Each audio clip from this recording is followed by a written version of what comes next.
Pagi Bapak. Ya, silakan.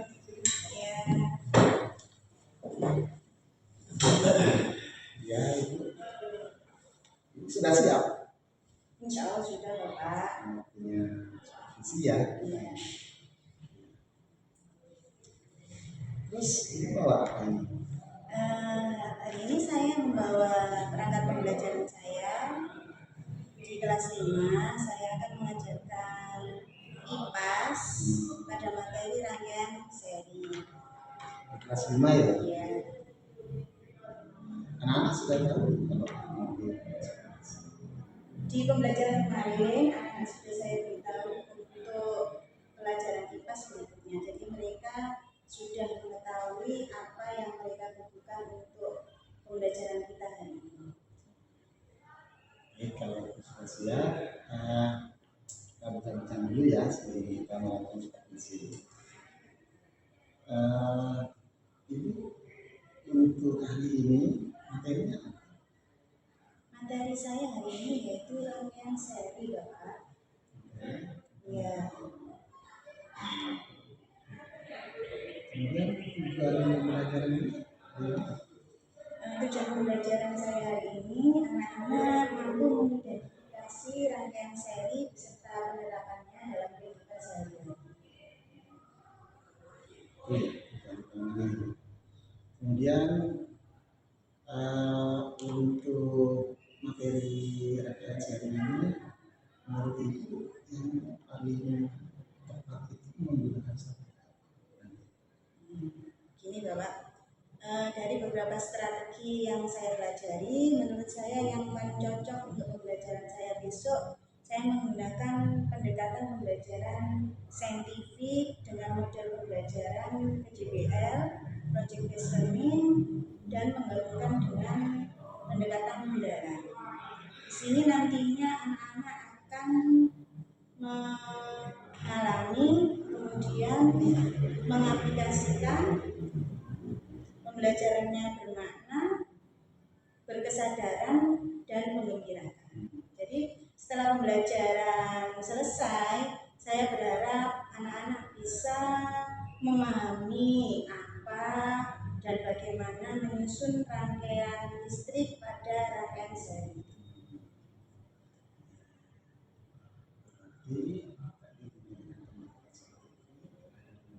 Ya, tentunya ada langkah awalnya mengerti ya. Untuk tahap mengerti ini nanti Ibu kira-kira menggunakan media yang seperti apa?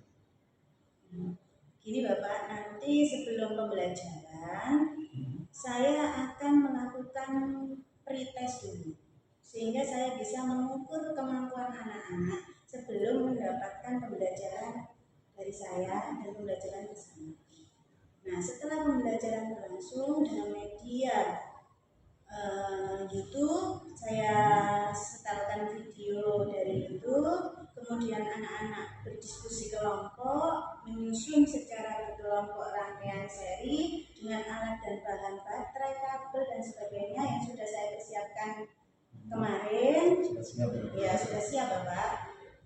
Setelah itu anak-anak memaparkan hasil diskusi kelompoknya satu persatu setiap kelompok. Ya.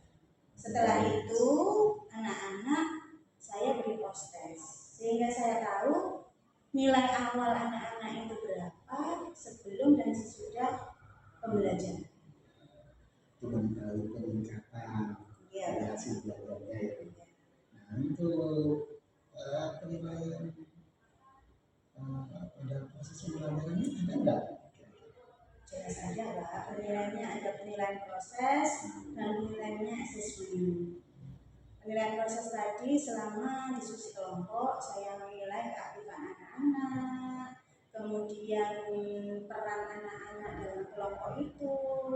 Setelah itu penilaian asesmen dari nilai post test tadi. Sepertinya Ibu sudah siap sekali ya. Insya Allah Bapak. Itu kita tinggal melaksanakan. mudah-mudahan nanti pada waktu pelaksanaan rencana Ibu bisa dilaksanakan. Amin. Baik, Ibu. Terima kasih ya Pak ya. Ya, Mari Pak. Masuk. Assalamualaikum, Nanti. Waalaikumsalam Bapak. Silakan. Iya, iya. Sudah dari tadi? Iya Pak, dari kelas langsung ke kantor. Saya baru cek di kelas mana. Iya. Ya. Nanti bagaimana pembelajaran yang baru dilaksanakan? Iya Bapak. Alhamdulillah ya, hari ini saya merasa senang. Pembelajaran saya hari ini berlangsung dengan baik. Dan saya bangganya itu Bapak, ketika anak-anak dalam pembelajaran mengatakan, "Hore, saya bisa." Wah, saya sebagai guru itu merasa bangga sekali. Anak-anak bisa mempraktikkan menyusun rangkaian seri sendiri secara berkelompok dengan teman-teman. Jadi ada kepuasan sendiri ya pada itu. Betul. Ya. Kalau saya amati tadi proses pembelajarannya sungguh luar biasa. Tadi pemilihan media pembelajarannya juga tepat, ada video semuanya. Terus Iya, terima kasih ya Pak ya. terus saya amati juga tadi pada waktu kelompok itu banyak semuanya terlibat aktif. Iya. Ya. Terus menurut Ibu nanti tadi itu pada waktu pembelajaran dan hasil kan ada tes ada pretest ya. Betul. Ya. Menurut Ibu nanti hasil pembelajaran anak itu seperti apa? Kalau menurut saya pembelajaran saya tadi belum 100% berhasil Bapak ya. Karena setelah saya adakan post test masih ada beberapa anak yang nilainya di bawah 75. Di samping itu pada saat proses pembelajaran diskusi kelompok masih ada beberapa anak yang kurang aktif dalam pembelajaran. Mengapa? Mungkin saya sendiri kurang menyeluruh dalam melayani anak-anak ataukah mengelilingi kelompok-kelompok sehingga anak tersebut merasa tidak dihiraukan oleh saya. Jadi pendampingan setiap kelompok ke setiap kelompok itu kurang maksimal gitu. Betul. Jadi kalau menurut Bu Nati ini solusi seperti apa yang mungkin bisa mengatasi hal yang seperti itu? Mungkin saya bisa mendampingi anak-anak untuk lebih intens di kelompoknya dengan cara mengatur jarak per kelompok, Bapak. Tadi itu jarak antar kelompok itu terlalu jauh sehingga saya agak susah untuk menjangkau antara kelompok 1 dengan kelompok 5 yang agak jauh. Nah, mungkin nanti ke depannya bangku dalam kelompok diskusi tadi lebih saya dekatkan sehingga saya tidak susah untuk mengelilingi dan mendampingi anak-anak. Lebih gampang terjangkaunya Iya. gitu ya, karena jaraknya tidak terlalu jauh. Ya. Ada lagi Bapak, Iya. barangkali sebelum saya membagi kelompok, saya memetakan kemampuan anak-anak sehingga dalam satu kelompok tidak hanya anak yang pintar saja ataukah anak yang sedang kemampuannya ataukah anak yang kurang sedang kemampuannya. Jadi mungkin kedepannya saya akan memetakan kemampuan anak-anak sehingga per kelompok itu rata kemampuan atau kecerdasan anak-anak. Pemerataan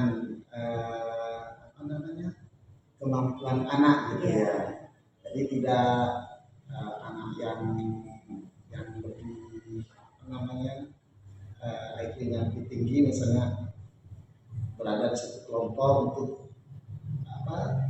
tidak terjadi seperti itu gitu ya. Mengingat dalam proses pembelajaran kan ada waktu Bapak. Kalau tadi saya rasakan loh ya, saya merasakan sendiri waktu yang saya butuhkan itu semakin panjang karena anak-anak tadi kemampuannya tidak merata, sehingga ada yang cepat selesai pekerjaannya, ada yang masih betul sekali. sekali. Jadi kedepannya ini nanti harus lebih selektif lagi untuk memetakan kemampuan anak itu. Jika mengadakan pembelajaran dengan metode kelompok tadi ya.